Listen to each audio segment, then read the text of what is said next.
రో break dynamometer ఆపరేచర్స్ ఆపరేచర్స్ యొక్క parts చెప్తున్నాను ఫస్ట్. తర్వాత ఆపరేచర్స్ ఎట్లా ఎక్స్పెరిమెంట్ ఎలా చేయాలని సెకండ్ చెప్తాను. థర్డ్ ఆపరేషన్ ఏ విధంగా క్లోజ్ చేయాలని చెప్తాను. తర్వాత దీని సేఫ్టీ ప్రికాషన్స్ చెప్తాను, వినండి.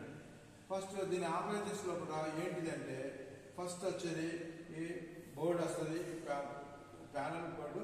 ప్యానల్ బోర్డులో ఏంటంటే volt meter, ammeter, RPM indicator, తర్వాత డిమ్మర్, ఆన్ ఆఫ్. తర్వాత ఈ ఫ్రేమ్ ఉంటుంది. ఈ ఫ్రేమ్కు స్ప్రింగ్ బ్యాలెన్స్ రెండు ఉంటాయి. రెండు స్ప్రింగ్ బ్యాలెన్స్ లోపల లోడ్ వేయడానికి ఇది T1 స్ప్రింగ్ బ్యాలెన్స్, ఇది స్లాగ్ యొక్క వెయిట్ పడ్డ తర్వాత ఈ యొక్క డిఫెక్షన్ ఎంత వరకు ఉన్నదో ఎంత అని తెలుసుకోవడానికి T2.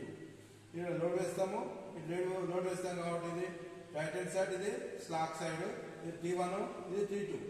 తర్వాత ఈ రోపు ఈ డ్రమ్ముకు చుట్టబడి ఉంటుంది ఇట్లా. అయితే ఈ డ్రమ్ ఆన్ చేసే ముందు ఇది లూజ్ ఉందా లేదా అని చెక్ చేసుకోవాలి. తర్వాత ఇది 0 నీటిలో ఉందా అని చెక్ చేసుకోవాలి. ఇప్పుడు ఇది డ్రమ్ము, తర్వాత బేరింగ్, ఇది గ్యాస్ మోటార్ ఉన్నది, ఇక్కడ సెన్సార్ ఉన్నది. ఈ సెన్సార్ ఏం చేస్తుంది అంటే రోప్ ఈ డైనమోమీటర్ ఈ బ్రేక్ డ్రమ్ తిరుగుతూ ఉంటే ఆర్పిఎం కౌంట్ చేస్తుంది. ఆర్పిఎం ఇక్కడ మనం షో చేస్తుంది. తర్వాత ఇక్కడ మనం ఇప్పుడు ఆపరేటర్స్లోకి వెళ్తున్నాము, ఏ విధంగా ఎక్స్పెరిమెంట్ చేయాలని. ఫస్ట్ ఏం చేస్తాం అంటే వితౌట్ లోడ్లో 0 ఉన్నది ఎలా చెక్ చేసుకుంటాం, చూస్తాము. ఇది చెక్ చేస్తాం ఎలా 0 ఉన్నది, ఇది 0 ఉన్నది. తర్వాత మెల్లగా దీన్ని వోల్టేజ్ పెంచుతాము. ఆర్పిఎం ఒక 500 వచ్చేంత వరకు ఉంచుతాము. మనము 3 రీడింగ్స్ తీసుకుంటాము. ఫస్ట్ ఈ యొక్క వోల్ట్ మీటర్ను తిప్పుతున్నాను. ఇప్పుడు డ్రమ్ తిరుగుతుంది. వితౌట్ లోడ్లో 232 ఉన్నది. ఇప్పుడు 338, 391, 540, 557, 562, 565, 567, 568, 569, 571, 572, 574, 575. ఓకే, 575 దగ్గర కాన్స్టెంట్ అయిపోయింది ఇక్కడ. ఇప్పుడు మనం ఏం చేయాలి కదా అంటే లోడ్ వేయాలి. లోడ్ వేయడానికి ఇక్కడ ఈ యొక్క నట్ని మనం క్లాక్ వైజ్ తిప్పాలి. క్లాక్ వైజ్ తిప్పుతూ ఈ యొక్క లోడ్ను మనము ఫస్ట్ 0.5 లోడ్ వేస్తాం. 0.5 లోడ్కి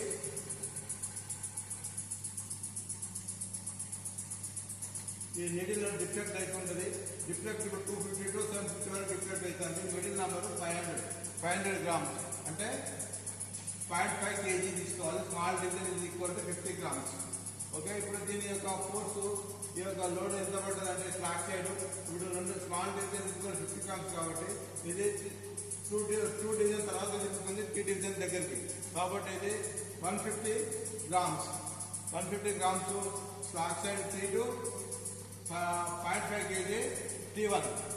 తర్వాత ఇక్కడ రీడింగ్ తీసుకోవాలి, వోల్ట్ మీటర్ రీడింగ్ తీసుకోవాలి, తర్వాత అమ్మీటర్ రీడింగ్ తీసుకోవాలి, ఆర్పిఎం ఇండికేటర్ రీడింగ్ తీసుకోవాలి. ఈ విధంగా ఫస్ట్ లోడ్ అయిపోయింది. ఫస్ట్ లోడ్ అయిపోయిన తర్వాత సెకండ్ లోడ్ మళ్ళీ ఇంక్రీజ్ చేస్తాం. ఇంక్రీజ్ చేయడానికి దీన్ని మళ్ళీ లోడ్ వేస్తున్నా, క్లాక్ వైజ్ చెప్తుంటే ఇది నీటిల్ అనేది 750కి 1.15 మధ్య తిరుగుతుంది. కాబట్టి ఇది లోడ్ అనేది 1 kg. తర్వాత ఇది లోడ్ ఇది 250 దగ్గర డిఫరెంట్ అవుతుంది. ఇది 0.25 kg. తర్వాత ఇది volt meter reading, ammeter reading, RPM indicator reading. ఈ విధంగా మనము లోడ్స్ ఇక్కడ వేస్తూ ఇక్కడ స్లాక్ సైడ్ వచ్చిన రిఫ్లెక్షన్ చూసుకుంటూ తర్వాత volt meter reading, ammeter reading, RPM indicator reading అనేది మనం తీసుకుంటూ ఉండాలి. అలా 3 లోడ్స్ మనము వేస్తాము. 3 రీడింగ్స్ తీసుకున్న తర్వాత ఎక్విప్మెంట్ అయిపోయింది. ఇప్పుడు ఎక్విప్మెంట్ అయిపోయిన తర్వాత దీని యొక్క క్లోజింగ్ ఎలా అంటే చెప్తున్నాను. ఈ మెల్లగా ఈ యొక్క యాంటీ క్లాక్ వైజ్ తిప్పాలి. యాంటీ క్లాక్ వైజ్ తిప్పితే అన్లోడ్ అయిపోతుంది.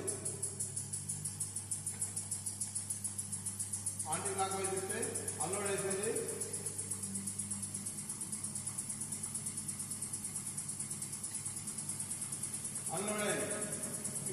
జీరోకి వచ్చింది, ఇది జీరోకి వచ్చింది. తర్వాత ఇక డిమ్మర్, ఈ డిమ్మర్ని స్లోగా మళ్ళీ యాంటీ క్లాక్ వైజ్ తింటే ఇది ఆగిపోయింది. ఇప్పుడు తర్వాత దీన్ని ఆఫ్ చేయాలి. ఈ సేఫ్టీ ప్రికాషన్స్ ఏంటంటే ఆర్పిఎం అనేది ఎక్కువ ఇవ్వద్దు, ఎక్కువ షేక్ అయిపోతుంది. తర్వాత ఇక్కడ మోటార్ ఫెయిల్యూర్ అయ్యే ఛాన్స్ ఉంటుంది. కాబట్టి ఆర్పిఎం ఎక్కువ ఇవ్వద్దు. క్లోజ్ చేసేటప్పుడు చాలా జాగ్రత్తగా స్లోగా క్లోజ్ చేయాలి.